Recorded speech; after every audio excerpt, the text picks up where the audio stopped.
صدیق اکبر رضی اللہ تعالیٰ عنہ کی یہ وہ ذات مبارکہ ہے کہ رسول رحمت صلی اللہ علیہ وسلم تشریف فرما تھے، آپ کے پاس حضرت جبریل امین بھی تشریف فرما تھے۔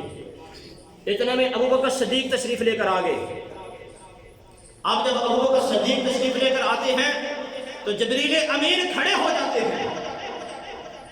رسول اللہ پوچھتے اے جبریل امین، تو بھی ابو بکر صدیق کی تعظیم کے لیے کھڑا ہوتا ہے؟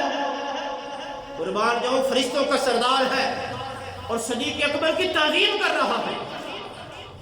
آگے سے جبریل امین نے عرض کیا یا رسول اللہ صلی اللہ علیہ وسلم، ہاں صدیق اکبر کی میں تعظیم کرتا ہوں۔ کیوں؟ صدیق میرا محسن ہے، صدیق کے مجھ پر احسان ہے۔ آمنہ کے لال نے پوچھا اے جبریل، تیرے اوپر صدیق کا کیسا احسان؟ فرمایا، عرض کیا یا رسول اللہ صلی اللہ علیہ وسلم، جب عالم ارواح میں اللہ تعالیٰ جل وعلا نے سب سے وعدہ لے لیا تھا، اس کے بعد جب آدم علیہ السلام کو پیدا کیا تھا، آدم کا جسم خاکی بنایا تھا اور فرشتوں کو حکم دیا تھا اسجدوا لآدم، آدم کو سجدہ کرو۔ اس وقت ابلیس تکبر میں آ گیا تھا، ابلیس نے سجدہ نہ کیا، اکڑ گیا تھا۔ اور ابلیس حالانکہ ہم فرشتوں کا استاد تھا، جب استاد اکڑ گیا، استاد تکبر میں آ گیا تو میں بھی سوچ میں پڑ گیا کہ استاد جی تے سجدہ کو نہیں کرتے، میں کی کراں؟ ایک طرف اللہ کا حکم ہے آدم کو سجدہ کر، دوسری طرف استاد ہے جس سے ہم سیکھا کرتے تھے، وہ اکڑ چکا ہے، سجدہ نہیں کرتا، مردود ہو چکا ہے، میں کیا کروں؟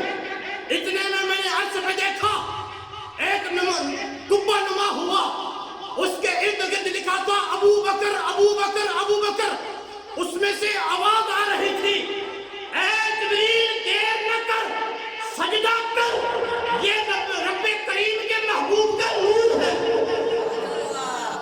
اس وقت میں جبریل نے جو اب آدم کو سجدہ کیا تھا صدیق اکبر کے کہنے پر کیا، اس لیے صدیق اکبر کا مجھ پر احسان ہے۔